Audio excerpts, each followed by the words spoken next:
हूं मैं Rajiv.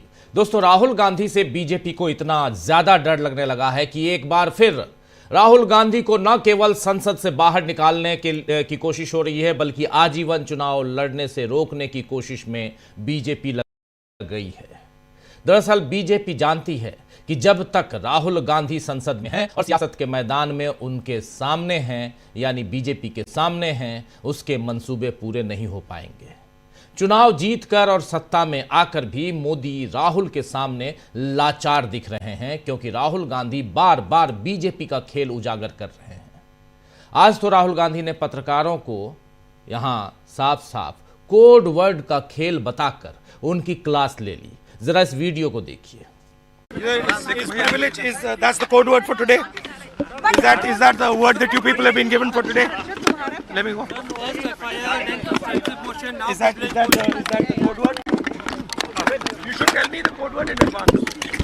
What was yesterday? What was the code word? Mike. तो राहुल गांधी ने बता दिया कि कल ऑथेंटिकेशन कोड वर्ड था मीडिया के लिए और आज प्रिविलेज मोशन है यहां कोड वर्ड। दरअसल कल ही किरेन रिजिजू ने संसद के भीतर और बाहर कहा था कि हम राहुल गांधी के खिलाफ विशेषाधिकार हनन का प्रस्ताव लाएंगे, लेकिन आज उनकी लोकसभा सदस्यता खत्म करने का नोटिस ही दे दिया गया। हालांकि राहुल गांधी को ऐसे नोटिस की परवाह नहीं है। उन्होंने आज मीडिया को भी बता दिया कि उसे पूरी तरह से बीजेपी का पिट्ठू बनाकर रख दिया गया है और पिट्ठू बनकर आप काम कर रहे हैं तो ये सही नहीं है, उचित नहीं है। सुनिए जरा राहुल गांधी को। अपना काम करा करो भाई। मतलब you're not totally employed by the BJP. At least try and do a little bit of objective stuff. You know, it gets really shameful. It's too much. Don't you think? You're responsible people. You're media people. You have a responsibility to be objective. You can't just take a word they give you, right, every day and then run your whole show on that. You're doing a disservice to this country. Are you not able to recognize that? Thank you. Sir, we are not asking their question. We are Exactly. asking question. Thank you. Now you put what I said. Why are you giving blame? तो राहुल गांधी ने जिस तेवर से पत्रकारों से बात की, अब उस पर भी खूब चर्चा हो रही है कि राहुल गांधी ने सही किया या गलत किया। इस ढंग से राहुल गांधी को बात करनी चाहिए पत्रकारों से या नहीं करनी चाहिए। किरेन रिजिजू ने तो मीडिया का साथ देते हुए कहा है कि ये गलत है। अगर वो मीडिया को रोकेंगे और टोकेंगे और डांटेंगे तो सवाल कौन पूछेगा? क्या हमने कभी मीडिया को सवाल पूछने से रोका है? ये किरेन रिजिजू कह रहे हैं। हालांकि ऐसा कहते हुए रिजिजू भूल गए कि राहुल गांधी तो 50 पत्रकारों के सामने अकेले प्रेस कॉन्फ्रेंस करते हैं, लेकिन नरेंद्र मोदी ने कभी ऐसी हिम्मत क्यों नहीं दिखाई और मीडिया को सवाल पूछने से कितनी बार रोका गया है, ये भी सब जानते हैं। अमित शाह ने अभी पश्चिम बंगाल में कलकत्ता में एक पत्रकार को सवाल पूछने पर कहा था कि आप अपना काम करो, हमारी पार्टी की चिंता मत करो। खैर, बीजेपी चाहे जो करे, चर्चा का केंद्र बिंदु जो है यानी सेंटर पॉइंट वो राहुल गांधी ही अभी बने हुए हैं और बीजेपी इसी से डर रही है। आपको बता दूं कि विशेषाधिकार हनन का प्रस्ताव रखने की जगह केवल संसद सदस्यता वापस लेने का नोटिस देने के पीछे भी यही डर है। एक तो बीजेपी को अपने सहयोगी दलों से समर्थन की उम्मीद नहीं थी और दूसरा डर ये कि इस पर संसद में बहस के दौरान फिर केंद्र बिंदु में यानी सेंटर पॉइंट में राहुल गांधी ही बनते और मोदी सरकार नहीं चाहती कि राहुल गांधी पर केंद्रित बहस हो। बीजेपी सांसद निशिकांत दुबे ने कहा है कि मैंने एक ठोस प्रस्ताव पेश किया है जिसमें मैंने उल्लेख किया है कि वो कथित तौर पर Soros foundation, Ford foundation, USAID से जुड़े हुए हैं और थाईलैंड, कंबोडिया, वियतनाम और अमेरिका जैसे स्थानों की यात्रा करते हैं और भारत विरोधी ताकतों से जुड़े हुए हैं। मैंने मांग की है कि उनकी सदस्यता रद्द की जाए और उन्हें जीवन भर के लिए चुनाव लड़ने से प्रतिबंधित किया जाए। इस मसले पर कई विशेषज्ञों का दूसरी तरफ कहना है दोस्तों कि अपने डर को छिपाने के लिए नरेंद्र मोदी ने निशिकांत दुबे को आगे कर दिया है। हालांकि इस नोटिस के बाद बीजेपी को यह साबित भी करना होगा कि जिन फाउंडेशंस या देशों का नाम लिया गया है, जिन फाउंडेशंस और देशों के नाम को लिख कर दिया गया है राहुल गांधी की सदस्यता, संसद सदस्यता खत्म करने के लिए, वे किस तरह देश विरोधी हैं ये फाउंडेशन और राहुल गांधी से उनके क्या संबंध हैं। ध्यान देने वाली बात यह भी है कि राहुल गांधी को चुनाव लड़ने से रोकने और संसद सदस्यता खत्म करने का यह नोटिस उस समय दिया गया है जब मोदी सरकार को ही यह साबित करना है कि एप्स्टीन फाइल्स मामले में वो बेदाग है। इस मामले में कल जब हरदीप सिंह पुरी से सवाल किए गए प्रेस कॉन्फ्रेंस में, तो उन्होंने जब प्रेस कॉन्फ्रेंस की तब से मोदी सरकार की मुसीबत और ज्यादा बढ़ चुकी है। कांग्रेस नेता पवन खेरा ने हरदीप सिंह पुरी को किस तरह घेरा है, आइए जरा सुन लीजिए। विश्व में एक हड़कंप मचा हुआ है।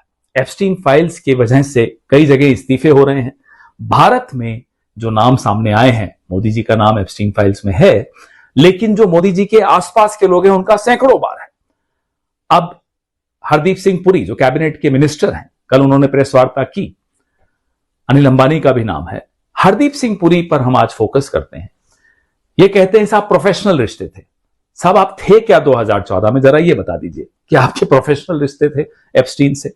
एप्स्टीन किसके इशारे पर, किसके निर्देश पर रीड हॉफमैन जो कि लिंक्डइन के को फाउंडर हैं, उनकी भारत यात्रा प्लान कर रहा था और आप उस प्लानिंग को कार्यान्वित करने के लिए, व्यवस्थाएं बनाने के लिए आप उसकी मदद कर रहे थे। उनके एप्स्टीन के निर्देश पे हरदीप पुरी चल रहे थे। एप्स्टीन किसके निर्देशों पे चल रहा था हमें नहीं मालूम। क्या हरदीप पुरी एप्स्टीन और मोदी के बीच की कड़ी है? हमें नहीं मालूम, क्योंकि अभी सिर्फ 30 लाख फाइलें आई हैं सामने। 30 लाख अभी आनी बाकी हैं, हो सकता है उसमें वो जवाब मिल जाए। लेकिन रीड हॉफमैन की भारत यात्रा, भारत में उनके कार्यक्रम, उनमें से एक कार्यक्रम में नरेंद्र मोदी जी भी उपस्थित थे, ये सब हरदीप पुरी किस कैपेसिटी में कर रहे थे, किस हैसियत से कर रहे थे? हरदीप पुरी उस वक्त एक रिटायर्ड डिप्लोमैट थे। क्या भारत सरकार की एम्बेसी बंद हो चुकी थी? क्या राजदूत नहीं थे वहां? क्या सुषमा स्वराज जी मंत्री नहीं थी कि नरेंद्र मोदी को हरदीप सिंह पुरी की उपयोगिता मिली? उनको हरदीप पुरी मिले कि जो ये सारा कार्यक्रम करवाएंगे? क्या एप्स्टीन को भी भारतीय एम्बेसी नहीं हरदीप पुरी मिले? और नरेंद्र मोदी को क्या एप्स्टीन मिले रीड हॉफमैन को भारत लाने के लिए? हमें यह नहीं समझ में आ रहा कि एम्बेसी होते हुए, इतना अमला होते हुए, एक विदेश मंत्री होते हुए, विदेश मंत्रालय होते हुए, एप्स्टीन और हरदीप पुरी, यह लोग रीड हॉफमैन की विजिट प्लान कर रहे हैं, फाइनलाइज कर रहे हैं, क्रियान्वित कर रहे हैं। ये क्या हो रहा है?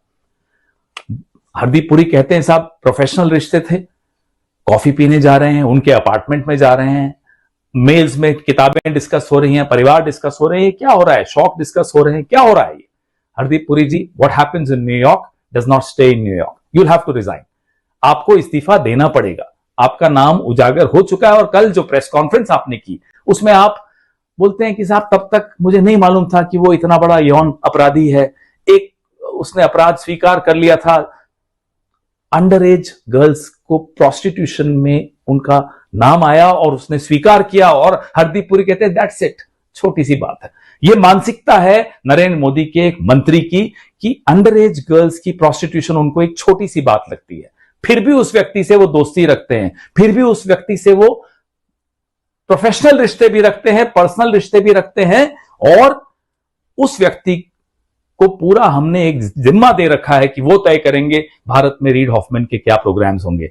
ये रिश्ते तो हरदीप पुरी एप्स्टीन फाइल पर फंसी चुके हैं। इसमें मोदी सरकार बुरी तरह से लपेटे में आ चुकी है, क्योंकि सवाल उठ रहे हैं कि आखिर क्या मजबूरी है कि हरदीप पुरी को अब तक मोदी अपने मंत्रिमंडल में रखे हुए हैं। वो इस मामले से पाक साफ बाहर आ जाएं तो उन्हें वापस लिया जा सकता है, लेकिन अभी रखने का क्या मतलब है? मगर अभी उनसे इस्तीफा लेना चाहिए, ये कई विशेषज्ञ कह रहे हैं। सवाल ये भी है कि आखिर हरदीप पुरी साहब जो हैं उनमें ऐसा क्या खास है, ऐसी क्या खास बात है जो मोदी ने उन्हें न केवल राज्यसभा का सदस्य बनाया बल्कि मंत्री पद भी दिया हुआ है, जबकि बीजेपी में कई योग्य नेता बिना पद के बैठे हुए हैं। हरदीप पुरी का तो देश में कोई जनाधार भी नहीं है और न ही उनकी एक डिप्लोमेट के अलावा और कोई पहचान थी। आप याद कीजिए डॉक्टर मनमोहन सिंह को, कह देंगे कि डॉक्टर मनमोहन सिंह भी डिप्लोमेट थे। डॉक्टर मनमोहन सिंह को सोनिया गांधी ने प्रधानमंत्री बनाया था, तो प्रधानमंत्री बनाया था तो इसके पहले डॉक्टर मनमोहन सिंह वित्त मंत्री रह चुके थे और रिजर्व बैंक के गवर्नर भी रह चुके थे। देश के आर्थिक बदलाव, देश में जो आर्थिक बदलाव हुए थे ये उनकी वजह से हुए थे। लेकिन हरदीप पुरी के कौन से गुणों से मोदी इतने प्रभावित हैं, यह भी बताना चाहिए नरेंद्र मोदी को, इस देश को। मोदी सरकार एप्स्टीन फाइल्स के साथ साथ ट्रंप के साथ ट्रेड डील पर भी फंसी हुई है और आज देश भर में किसानों और मजदूरों की जो हड़ताल हुई है उसमें विपक्ष का साथ रहा और इस मुद्दे को संसद में भी उठाया गया। आज संसद परिसर में इस पर विरोध प्रदर्शन किया गया, जिस पर कांग्रेस ने राहुल गांधी और तमाम दूसरे नेताओं ने जो कुछ लिखा है, लेकिन कांग्रेस ने जो कुछ लिखा है पहले उसको देख लेते हैं। देखिए ये तस्वीर, लेकिन उससे पहले देखिए यहाँ लिख रही है कांग्रेस कि नरेंद्र मोदी ने अमेरिका के साथ ट्रेड डील में जनता के हितों का समझौता कर दिया है। इतना ही नहीं, उन्होंने किसानों के साथ भी धोखा किया है, जिसके चलते किसानों ने आज भारत बंद का आह्वान किया है। आज विपक्ष के सांसदों ने संसद भवन के मकर द्वार पर जनहित की आवाज बुलंद करते हुए विरोध प्रदर्शन किया। नरेंद्र मोदी ने ट्रंप के आगे सरेंडर होकर देश के सम्मान से खिलवाड़ किया है, देश उन्हें माफ नहीं करेगा। और इसके साथ ये वीडियो लेके आइए। वीडियो में आप देखिए 83 साल के हैं मल्लिकार्जुन खड़गे, लेकिन वो पूरे जोश के साथ, जरा फुल स्क्रीन लाइए, साउंड के साथ देखते हैं।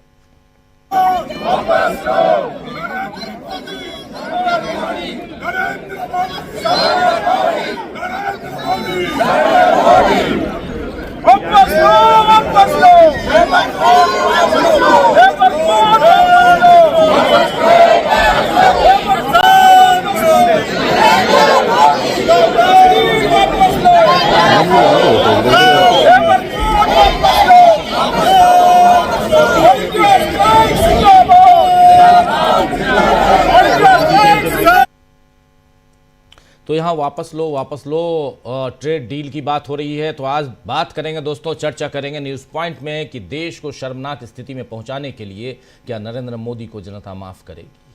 मोदी का डर कैसे सामने आ गया है और इन सब के बीच आखिर राहुल गांधी को ही संसद से निकालने की प्लानिंग क्यों चल रही है, पीछे कारण